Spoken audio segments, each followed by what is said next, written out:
할렐루야, 홍콩 온누리교회를 섬기는 문영재 목사입니다. 오늘은 사도행전 2장 1절에서 14절 말씀을 가지고 오순절에 성령이 임하시다 제목으로 말씀을 나누도록 하겠습니다. 옆에 계신 분들께 다시 한번 인사하겠습니다. 잘 오셨습니다. 한번 인사하겠습니다. 잘 오셨습니다. 우리 다시 한번 인사할 때 축복합니다. 이렇게 인사하겠습니다. 축복합니다. 저는 오늘 본문 말씀을 읽을 때 제 마음이 굉장히 뜨거워집니다. 2000년 전에 일어난 사건, 이 오순절의 사건이 오늘 이 시간에도 동일하게 일어나길 원하는 마음으로 이 본문 말씀을 읽었습니다. 간절히 성령님을 사모할 때 우리에게 동일한 은혜를 허락하실 줄로 믿습니다. 예수님께서 부활하셔서 이 40일간 머무시면서 제자들에게 말씀하십니다. 예루살렘을 떠나지 말고 아버지께서 허락하신 약속의 선물을 받으라. 또한 땅끝까지 이르러 내 증인이 되라 라고 말씀하시고 예수님께서 승천하십니다. 제자들은 예수님의 승천을 바라보면서 한동안 하늘에서 눈을 떼지 못합니다. 이때 천사가 나타나 이렇게 말합니다. 사도행전 1장 11절 말씀 함께 읽겠습니다. 갈릴리 사람들아, 왜 여기 서서 하늘만 쳐다보고 있느냐? 너희 곁을 떠나 하늘로 올라가신 이 예수는 하늘로 올라가시는 것을 너희가 본 그대로 다시 오실 것이다 라고 말했습니다. 갈릴리 사람들아, 왜 여기 서서 하늘만 쳐다보고 있느냐? 하늘로 올라가신 예수님은 너희가 본 그대로 다시 오실 것이다. 아멘. 제자들의 눈앞에 펼쳐진 광경은요, 굉장히 놀라운 광경이었습니다. 그러나 우리에게 말씀하십니다. 너희가 본 그대로 예수님은 다시 오실 것이다. 예수님은 다시 오십니다. 이 제자들은 예수님의 승천 이후 가장 먼저 무엇을 행하였는가? 예수님의 말씀을 순종하며 예루살렘으로 돌아와 한 마음으로 기도합니다. 약속된 선물 성령 세례를 주옵소서 기도합니다. 성경은요, 이곳에 모인 숫자를 120명으로 기록합니다. 사실 다락방에 모인 120명은요, 자신들에게 이후 어떤 일이 일어날지 알지 못합니다. 120명 가운데 이름이 밝혀진 이 소수의 사람들을 제외하고는요, 대부분은 이름도 없는, 이름도 기록되지 않는 무명의 사람들입니다. 그러나 그들이 다락방에 모여서 한 마음으로 기도하기 시작할 때 하나님께서는 놀라운 역사와 은혜를 이들을 통하여 시작하십니다. 사도행전 2장 1절, 오늘 본문 말씀 함께 읽겠습니다. 마침내 오순절이 이르렀을 때 그들이 모두 함께 한 곳에 모여 있었습니다. 아멘. 오늘 말씀을 통해 주시는 첫 번째 음성은 성령님께서 하나님의 때에 임하십니다. 성경은 말씀하십니다. 마침내 오순절이 이르렀을 때. 이 오순절은요, 이스라엘 백성이 이집트 노예 생활에서 해방된 것을 기념하는 날입니다. 6월절 후에 첫 안식일 다음 날로부터 이 50일째 되는 날 의미로 붙여진 것입니다. 오순절은요, 6월절 장막절과 더불어서 이스라엘의 3대 명절입니다. 이 명절을 맞아서요, 이 예루살렘에는 굉장히 많은 인파가 붐볐을 것입니다. 그러나 다락방에 모인 120명은요, 예수님의 말씀에 순종하여서 다락방에 모여서 기도하고 있습니다. 예수님의 말씀에 순종한 이 그들의 중심을 이 말씀을 통하여 보게 하십니다. 이들은 순종하며 기도하였고 오순절 마가의 다락방에 마침내 성령께서 임하십니다. 하나님은요, 하나님의 때에 성령님을 보내주셔서 놀라운 역사를 일으키고 계시는구나 라는 것을 깨닫습니다. 우리는 모두 하나님의 때를 살아갑니다. 이 하나님은 언제나 하나님의 정확한 그 시간과 때에 일하시는 하나님이신 줄로 우리는 말씀을 통해 믿습니다. 예수님께서 최후의 만찬을 마치신 이후에 기도하시며 하나님의 때에 대해서 말씀하시는데요, 요한복음 17장 1절 말씀 같이 한번 읽도록 하겠습니다. 예수께서 이 말씀을 하시고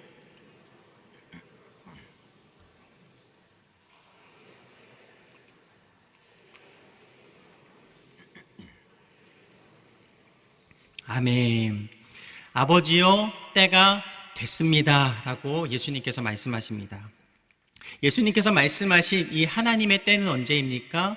예수님께서 우리를 위하여 십자가를 지시고 죽음을 맞이하시는 그 때를 말씀하십니다. 예수님은요, 모든 순간순간마다 순종하시면서 하나님의 그 때를 살아가셨습니다. 요한복음 7장 말씀을 보면은요, 예수님은 하나님이 보내신 메시아이심을 말씀하십니다. 사람들은 이를 받아들이지 않았고 오히려 예수님을 붙잡으려고 합니다. 그러나 예수님께 아무도 손을 댈 수 없었습니다. 요한복음 7장 30절 말씀을 한번 같이 읽겠습니다. 이 말에 그들은 예수를 붙잡으려고 했습니다. 그러나 아직 때가 되지 않았기 때문에 아무도 그분에게 손댈 수 없었습니다. 하나님의 때가 이르지 않았기에 아무도 예수님께 손을 댈 수 없었더라라고 말씀하십니다. 요한복음 8장 말씀을 보면은요, 예수님께서 성전에서 가르치실 때 세상의 빛으로 오신 메시아이심을 말씀하십니다. 요한복음 8장 12절은 이렇게 말씀하십니다. 예수께서 사람들에게 다시 말씀하셨습니다. 나는 세상의 빛이다. 누구든지 나를 따르는 사람은 어둠 속에 다니지 않고 생명의 빛을 얻을 것이다. 사람들은 예수님께서 말씀하실 때 예수님의 말씀을 받아들이지 않았고 오히려 예수님을 붙잡으려고 했습니다. 그러나 아무도 예수님을 붙잡을 수가 없었습니다. 그 이유가 무엇인가? 요한복음 8장 20절은 이렇게 말씀하십니다. 함께 읽겠습니다. 이것은 예수께서 성전에서 가르치실 때 헌금함 앞에서 하신 말씀입니다. 그러나 아직 예수의 때가 되지 않았기 때문에 예수를 잡는 사람이 아무도 없었습니다. 아직 예수님의 때가 되지 않았기 때문에 예수님을 잡는 사람이 없었더라라고 말씀하십니다. 하나님은 하나님의 때에 하나님의 일을 이루십니다. 말씀에 순종하여 함께 기도할 때 오순절에 이 마가의 다락방에 성령님을 보내주셨습니다. 하나님은 하나님의 때에 약속한 선물을 주신 것입니다. 우리는 모두 하나님의 그 때를 기다리며 살아갑니다. 약속된 선물을 사모하며 기도하는 이에게 성령 세례를 허락하여 주옵소서. 하나님, 하나님의 때를 간절히 기다립니다. 이 마가의 다락방에 임하신 성령 하나님, 오늘 우리에게도 동일하게 역사하여 주옵소서. 이런 하나님의 마음으로 하나님의 때를 기다리는 저와 여러분의 삶이 되기를 간절히 소망합니다. 그렇다면 성령님께서 어떻게 임하셨는가? 사도행전 2장 2절은 이렇게 말씀하십니다. 그때 하늘로부터 갑자기 급하고 강한 바람 같은 소리가 있었고 그들이 앉아있던 온 집을 가득 채웠습니다. 오늘 말씀을 통해 주시는 두 번째, 성령님께서 온 집을 가득 채우십니다. 성령님은요, 사모하는 이에게 주시되 넘치도록 허락하여 주십니다. 이 오순절날 성령께서 급하고 강한 바람 같은 소리로 오늘 임재하셨습니다. 한 사람이 들은 것이 아닙니다. 이 120명이 동시에 이 바람 같은 소리를 들었습니다. 모두가 함께 이 바람 소리를 들었다면 이 성령의 바람이 얼마나 강하게 불어왔는가 상상하게 됩니다. 예수님께서는요, 부활하신 후 불안해하는 제자들에게 찾아가십니다. 손과 옆구리를 보여주시며 부활하신 예수님의 모든 삶을 보여주십니다. 그리고 평안하라 라고 말씀하십니다. 이유, 우리에게 이렇게 말씀하십니다. 요한복음 20장 22절입니다. 이 말씀을 하시고 나서 제자들을 향해 숨을 내쉬며 말씀하셨습니다. 함께 읽겠습니다. 성령을 받으라. 예수님께서 숨을 내쉬면서 성령을 받으라 라고 말씀하십니다. 호흡을 들이쉬고 숨을 내쉴 때 성령을 받으라 라고 말씀하십니다. 저는 이 말씀을 읽으면서 예수님과 함께 호흡하기를 원했습니다. 그래서 이렇게 한번 해봤습니다. 저는 숨을 마시면서 예수님의 그 호흡을 느끼기 원했습니다. 하면서 성령님 내게 임하소서. 그래서 숨을 마시면서 성령님 내게 임하소서. 계속해서 이 말씀을 묵상했습니다. 바람처럼 임하시는 그 예수님이 말씀하신 성령님 내게 임하소서. 하나님께서 인간을 창조하실 때 어떻게 창조하십니까? 창세기 2장 7절을 보면 이렇게 말씀하십니다. 여호와 하나님께서 땅에서 취하신 흙으로 사람을 빚으시고 그 코에 생기를 불어넣으시자 사람이 생명체가 됐습니다. 하나님께서 코에 생기를 불어넣으시며 호흡하게 하십니다. 그리고 하나님과 대화할 수 있는 존재로 우리 인간을 만드셨습니다. 생기를 불어주시며 영적인 존재로 저와 여러분을 지으신 것입니다. 코에 생기를 불어넣으시며 하나님과 호흡할 수 있는 이 놀라운 관계를 우리에게 허락해 주셨습니다. 성령님은요, 바람처럼 우리에게 임하십니다. 성령님을 마시며 성령님과 동행하며 하루하루 성령께서 나의 삶 가운데 함께 하심을 기뻐할 수 있는 저와 여러분의 삶이 되기를 간절히 원합니다. 또 이렇게 말씀하십니다. 사도행전 2장 3절 말씀 같이 한번 읽겠습니다. 그리고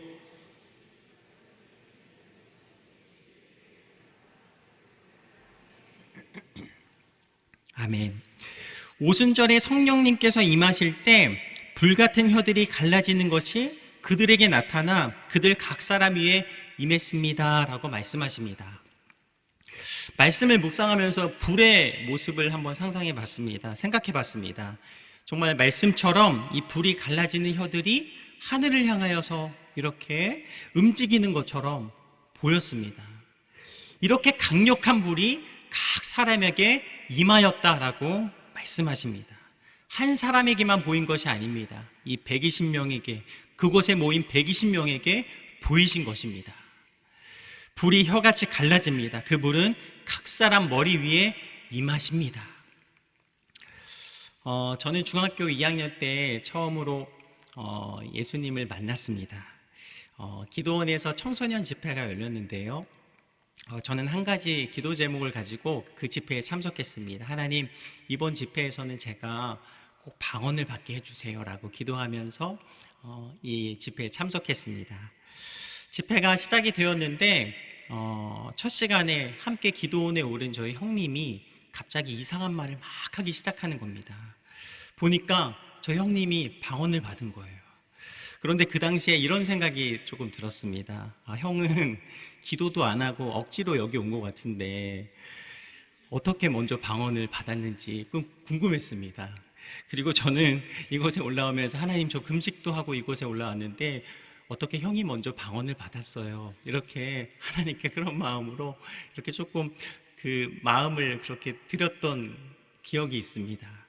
그리고 하나님, 저도 빨리 방언을 주세요. 그렇게 하나님 앞에 기도했습니다. 하루가 지나고 이틀이 지나고 3일이 지나도록 하나님께서 제게 그 은사를 주시지 않았습니다. 근데 강사 목사님께서 마지막 날 그런 말씀을 하셨습니다. 산에 올라서 나무 뿌리 정도 뽑아야 기도한 것이 이루어진다, 이렇게 말씀하셨어요. 그래서 그날 밤에 산에 올라서 이 나무를 잡고 기도를 했습니다. 하나님, 제게 방언을 주세요. 손만 아팠고 너무나도 추운 밤이었습니다. 마지막 날이 되었는데요, 이제 파송식이 있는 예배였습니다. 그런데 그날 그 마지막 집회에서 제 마음이 굉장히 뜨거워지기 시작했습니다. 갑자기 하나님께서 나를 얼마나 사랑하시는지, 내가 얼마나 하나님께 존귀한 존재인지를 깨닫게 하시면서 하나님의 사랑이 얼마나 뜨겁게 제게 다가오셨는지, 정말 그날 그 성령님께서 임하신 그 시간, 하나님의 사랑을 깨닫게 하신 그 시간, 너무 그 사랑이 뜨거워서 그 자리에 일어나서 막 뛰면서 기도를 하기 시작했습니다. 그리고 그 뜨거움이 해결이 안 돼서 그 기도원을 막 뛰어다니면서 기도를 했던 기억이 났습니다. 하나님께서 제게 얼마나 뜨겁게 다가오셨는지, 그 하나님, 그 뜨거운 사랑의 하나님이 제 마음 가운데 너무나도 뜨거워서 주체가 안 됐던 것입니다. 지금도 그때를 생각하면 이렇게 하나님께 고백하게 됩니다. 하나님, 하나님은 정말 뜨거운 사랑의 하나님이십니다. 이후 신학을 공부할 때 이 학생들이 어떻게 목회자로 서원했는지를 이렇게 나누는 시간을 가지게 됐습니다. 그런데 놀라운 것은 제가 참석한 그 집회에 저와 함께 공부하고 있는 다른 목사님도 그 집회에 참석해서 함께 서원하게 됐다는 것을 알게 됐습니다. 그리고 그 목사님의 고백을 통해서 자기의 친구가 있었는데 자신의 친구도 그 집회에서 서원하고 하나님 앞에 그렇게 나아가는 삶을 살고 있다라고 말하는 것을 들었습니다. 저는 불같이 임하시는 성령 하나님, 그 하나님께서 각 사람 위에 임하신다라는 말씀을 그분들과의 대화를 통해서 깨닫게 되었습니다. 오순절에 성령의 불, 오순절에 임하셨던 이 성령의 바람, 하나님은 오늘도 동일하게 우리의 삶 가운데 이 성령의 바람과 불을 일으키시며 함께 하시는 줄로 믿습니다. 우리가 오순절에 이 마가의 다락방의 귀한 은혜들을 사모함으로 주님 앞에 나아갈 때 동일한 은혜로 지금도 우리에게 역사하시는 살아계신 하나님의 능력이신 줄로 믿습니다. 오순절 성령이 임할 때 이제는 이 몸으로 전인격적으로 그렇게 나타나심을 보이십니다. 사도행전 2장 4절 말씀 한번 읽겠습니다. 시작. 그러자 모두 성령으로 충만함을 받고 성령께서 그들에게 말하게 하심을 따라 그들이 다른 방언으로 말하기 시작했습니다. 성령이 말하게 하심을 따라 각각 다른 언어로 말합니다. 이를 듣고 주변 사람들은 어떻게 행동했는가? 사도행전 2장 5절에서 6절 말씀, 오늘 본문 말씀인데요. 그때 세계 각 사람들로 온 경건한 유대 사람들이